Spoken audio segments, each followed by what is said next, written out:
You can choose to do the black and white. Actually, Debbie, you can grab me some paper towel as well. So what I've got here is the cool red, the warm red, yellow, and then over on the corner I've got a little bit of ultramarine blue and a little bit of burnt umber. I should say blue and brown. Okay, so the first thing we're going to do, you don't need much of anything, just little tiny amounts. If you put too much paint on your palette, it's too hard to adjust. Have you found that? That if you've got a lot of paint on your palette, it's really hard to push it and control that colour. So the first thing we're going to do is make a Homer Simpson skin colour. So I'm going to use warm red and yellow, and I'm going to mix those together, and then I'm sunburnt, I'm Homer Simpson, I'm like fluoro orange. And then the paint that's on my brush is all I need. See that? I don't have big splotches and blobs of paint.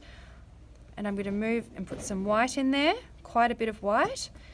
And just remember that whatever you mix is going to dry darker. Now that's already too dark. I'm going to go lighter again. Is that already too dark? Because remember, it's going to dry darker. Sorry. How do you know if like it's tan? Now this is your Bart Simpson, Homer Simpson cartoon colour. The next thing I need to do is add in maybe a touch of the cool red. When I say a touch, I mean a corner, because it's going to shift the colours really quickly, and you can see that's way too much. So I'm just going to push that to the side because I might use that on my cheeks. I'm going to bring in a little bit more white. Now your face is not flat, is it? It's curved, it has shadows, highlights, lowlights. The next thing I need to do is my skin is not actually that pink and it's not that light. I might need to put in the teeniest tip of blue, and I'm going to actually put that there because that's too much. And that is just the tiniest smidge of blue, and that's going to knock back the colours and make it a little bit more realistic. This is like creativity. So it's just a tiny touch of blue. You don't have blue skin, but it's going to tone down the orange because the orange is what to blue? A warm colour. It's the it's the opposite. Yeah. So I can control, instead of using black and white to control the skin color, I can use the opposite to tone it down, to knock it back. And can you see how that's a little bit more, it's that less Bart Simpson orange going on? Yeah. And then I can pop a little bit on my hand, just a little bit, not painting love hearts, just a little bit on your hand, and then see how it dries. And then it'll give you an idea if I'm in the right range or not. Okay, and then if you have slightly pinker skin, you're going to adjust. You're going to put more pink in. If you have a darker skin color, you might add in a touch of the brown, and let's see how that adjusts.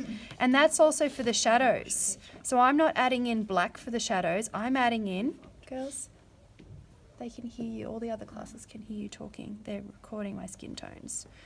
Okay, now, can you see how that's going to be a nice shadow tone? For maybe in around the eyes. So a little bit of burnt umber for the shadows, a little bit of pink for the cheeks and the lips, a little teeny like a pin drop. And I might actually hand out some pins for you. So you're literally putting a pin in the paint and a pin in your mix. You're not putting in a big blob. Otherwise, you're going to have blue-grey skin. Okay? All right. I think that's... And it's you're going to adjust. We might layer this up. Once it dries, you might have to adjust then as well. Do you have to do the peach skin colour when you do like white and black like your other? Yes, you can pick the white and black. Okay.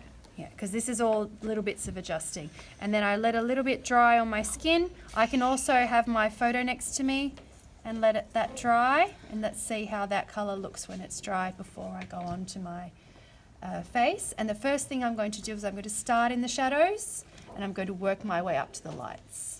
So start in the shadows, work my way up to the lights. And I'll probably also dip in a little bit of water so it's nice and transparent. And that's actually looking pretty good. I'm quite happy with that skin colour right there. So you can do a little sample there. So that's actually good for my mid skin tones. Okay, have fun. Thank you. Thank you.